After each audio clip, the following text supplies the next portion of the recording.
The following program contains shocking challenges to Republicans. If you suffer from blind party loyalty, this show might not be right for you. Check with a Tea Party leader. Speaking the truth when others hold their tongues.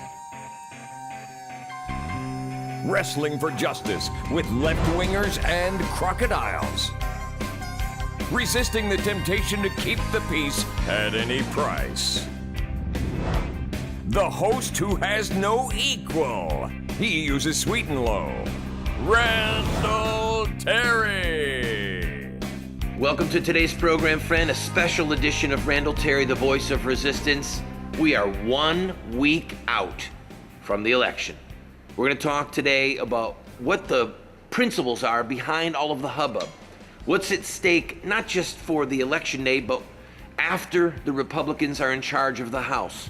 We'll talk about some key Senate races, and hopefully, I will inspire you to get involved in the culture wars, in the political battles for America's soul, in a way above and beyond anything you have done to date. America's future literally could be in your hands if you just said or did the right thing at the exact right moment. Today's program brought to you in part by the Democratic National Committee, frantic to keep their hold on power, and by the Republican National Committee. Don't worry, they'll get power and then they'll screw it up like they did the last time. I'll be right back after a word from Jihad Granny. Allah Akbar. Welcome, boys and girls. You remember Imam Rauf, right? He start Cordoba House. I say, build, baby, build. He say, it must succeed for good of America. Don't you believe the same? No? Well, think of what Muhammad say. He says, when you pursue your enemies, do not turn your back on them. Otherwise, you will not have reward in heaven. Allah Akbar. Bye-bye. Welcome to the program, friend. We're broadcasting to you from an undisclosed location on the outer rim of civilization, and I want you to know it's cold. The hills of Virginia have gotten much colder than I thought they ever would. Okay, all kidding aside, it has been said, rightly so, that your vote is the political currency of your ethics. Your vote is the political currency of your ethics. But I, your servant Randall, want to add a phrase to that. Go ahead and write this one down. Your vote is the political currency of your ethics, but it's pocket change. It's chump change. What you and I do in the privacy and the security and the silence and the solitude of a voting booth has value. It really does. As we saw from the 2008 presidential election, 55% of Roman Catholics, nearly 1/3 of evangelicals squandered their political currency. They showed that their ethical compass was badly marred when they voted for Barack Hussein Obama. I will never diminish the importance or the critical value of a vote. But it's like a silver dollar. It's got value, but it's not the whole house. It's not even a mortgage payment. And herein lies a critical guidepost for you and for me for this day, this week, the week after the election, the month after the election. When we vote every 2 years or every 4 years, that's critical. But what are we doing in between those votes? When we're in the privacy of the voting booth, no one can see us except God and maybe our guardian angel, and we cast those votes, that's a critical moment.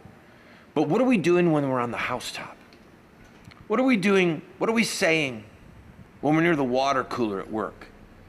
Or when we are with friends or relatives around a Thanksgiving turkey or Christmas ham. You see, if your vote is the political currency of your ethics or of your virtue, then day by day, that's the stuff of your life savings. That's the paycheck that comes in week after week. At the beginning of the program, I said that I wanted to talk to you about how you could literally alter the course of American history. You. Oh, I couldn't do that, Randall. Yes, you really could. If you take a look at key people in specific moments of history, like Jael, when she pounded the tent peg through the head of Sisera. Jael was never in the public spotlight before that, and she wasn't after. But in that one moment, when she had the chance to upend a tyrant, she did it, and she altered the course of history. Now, most of us will never have the chance nor the need to drive a tent peg through someone's head, thank God. But the imagery and the symbolism there are of great value. You see, Jael could have said, well, I voted for Gideon. Yep, I'm a staunch supporter of Gideon, but Sisera came into my tent, I've got to go now, or I need to serve him milk, or I need to be very careful, I don't want to lose my job, or. She didn't make those excuses. She rose to the occasion that was in front of her at that moment. And my read of history and my observation about human nature is this. Life is full of moments in time when you and I can say and do the right thing, or we can fail to say and to do the right thing. That's what is called a sin of omission. A sin of omission. There's an old Latin prayer that says, I have sinned in my thoughts and in my words, in what I have done and what I have failed to do. The Apostle James in chapter 4, verse 17, I believe, he said, for him who knows to do good and he does it not, for him it is sin. And so the thought that I want to give you is this. When your knees are knocking and when you're afraid to say and do the thing that in your heart you know should be said or should be done, at that moment, just do it. Just say it. And leave the results in the hands of God. Because God's not like the Marines. The Marines are looking for a few good men. God's not like that. He's looking for the weak, for the foolish, for those who are not wise in their own eyes. Because as Paul the Apostle wrote, he said, God has chosen the weak things of this world to overthrow the mighty, the foolish things to confound the wise, the things that are not to set at naught the things that are. Why? So that no flesh could boast in his presence. And all glory would go to him. Step up to the plate. Swing. Fight. Speak with all your heart and with all your soul. And that one tiny action that you bring, or that one tiny word that you speak, might be used by God on some spiritual Herculean fulcrum that literally alters the course of the world. You won't know unless you try. When we come back from this break, let's talk about a man who's doing some good, but needs to get it just a little bit better together. Glenn Beck. I'll be right back. If my cloud has a silver lining, it's only to store electricity for the lightning.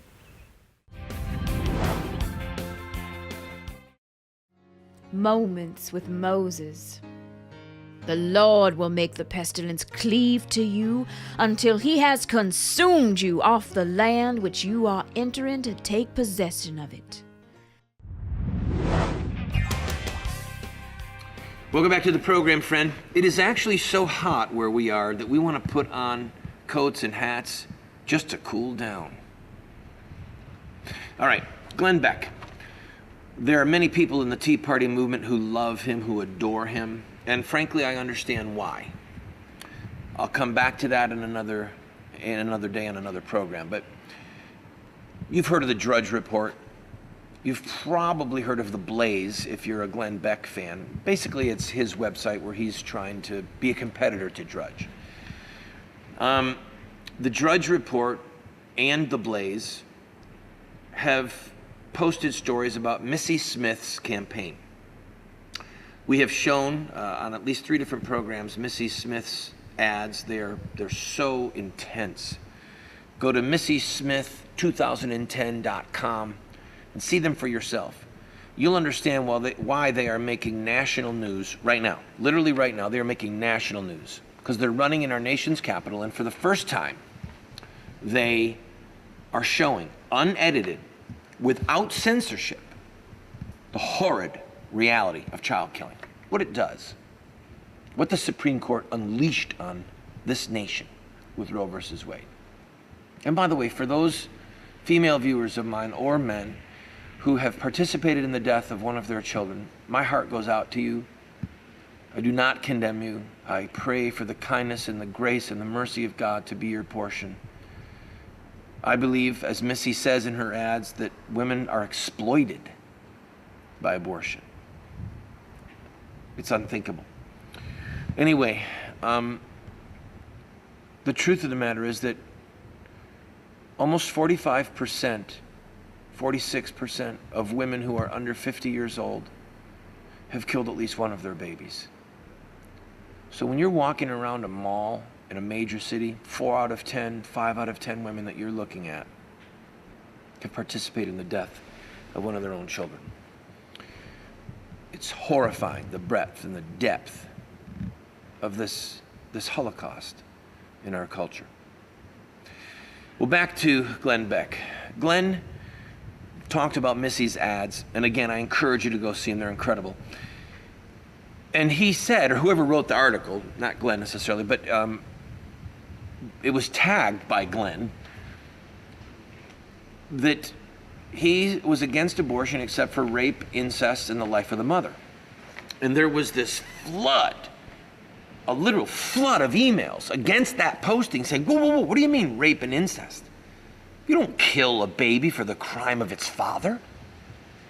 If a woman's life is immediately in jeopardy, such as a tubal pregnancy, well, ethically, the church has always held that self-defense is a viable ethical alternative. And so to take out a tubal pregnancy wherein the child dies is not necessarily an immoral act by the mother. So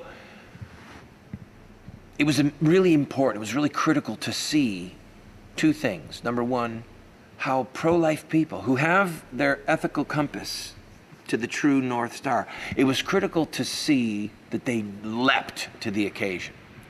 But it was also sad to see that Glenn's compass is broke. Glenn, if you get to see this, or any of his staff do, listen to me. You do not kill a baby for the crime of the father. You do not kill a child for the crime of the father. And those of us in the pro-life movement who want to hold to Christian orthodoxy and to ethical consistency as it relates to the unborn, those that are innocent, human beings made in the image of God, guilty of no crime, we must be consistent. And I'll close by saying this. There's a lot of us who were conceived in less than ideal circumstances. And aren't we glad that we weren't killed for the sins of our fathers? I'm going to take a break. When we come back, we'll focus on Harry Reid, Barbara Boxer, and hopefully a long line of enemies of truth, justice, and freedom that are going to be sent into political exile for the rest of their life. I'm starting to feel something! No!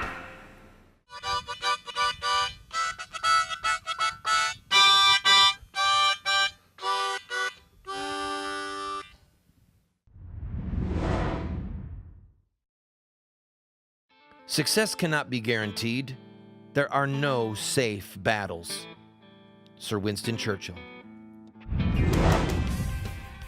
Ding dong, the witch is dead. Da, da, da, da, da, da, da. Ding dong, the wicked witch is dead. Something, wake up, you sleepyhead. I don't remember how it goes. I just think of that song every time I see Nancy Pelosi's Joker-esque, think Batman, face. She won't be the Speaker of the House. Very shortly, it's all over. Nancy, please, God, don't let her ever be the Speaker of the House again. Anyway, Barbara Boxer right now is in a statistical dead heat with Carla, or Carly rather, as they call her, former head of Hewlett-Packard. Harry Reid is 3 points down. He's in a statistical dead heat with Sharon Angle. Obama has just returned from a 4-state swing in which he is pounding the pavement for Harry Reid. You have to understand, President Obama bet the farm, literally in Las Vegas, on Harry Reid. If he goes down in flames, the shock and the terror, the shock and awe, to quote President Bush, of that will last for a long time. Let's hope it happens. But I want to talk to you about the future, the House of Representatives. Let's assume for just a minute that it is February 2011. The new House of Representatives has been sworn in. The Republicans control the House, and it's a 50-50 deadlock in the Senate. Joe Biden makes the 51st vote. So basically the Democrats or their independent counterparts control the House. Well,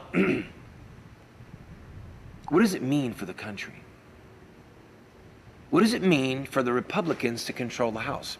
What should we expect? No. What should we demand of them?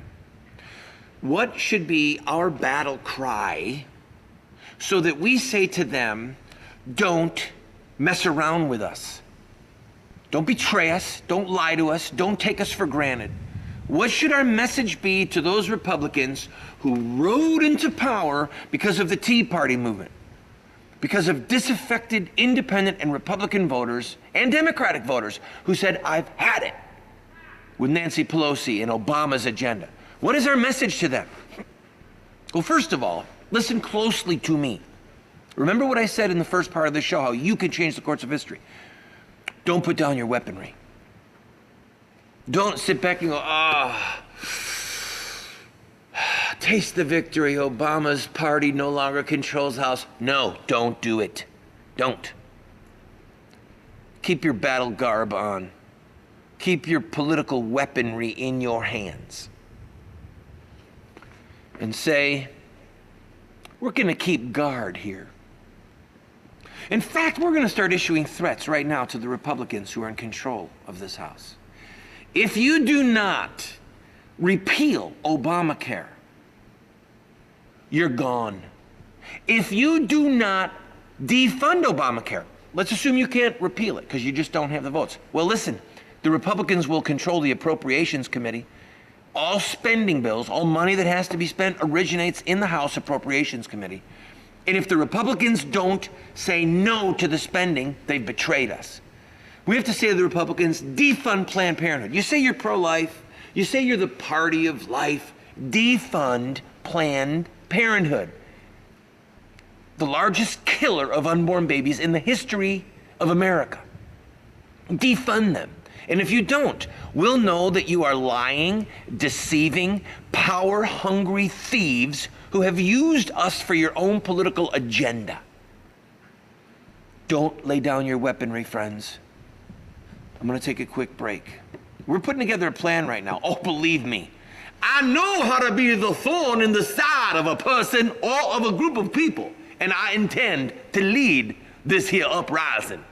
I'll be right back.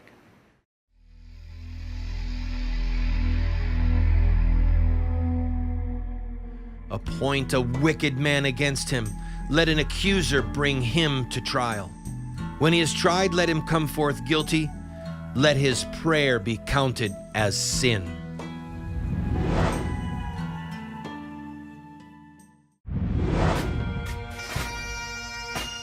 Samuel Adams said, "It is not necessary to have a majority to prevail, but only an irate, tireless minority keen to set brush fires in people's minds." Here's my advice to you. Be an irate, that means angry, tireless minority that sets brush fires in people's minds. In other words, set brush fires in people's minds.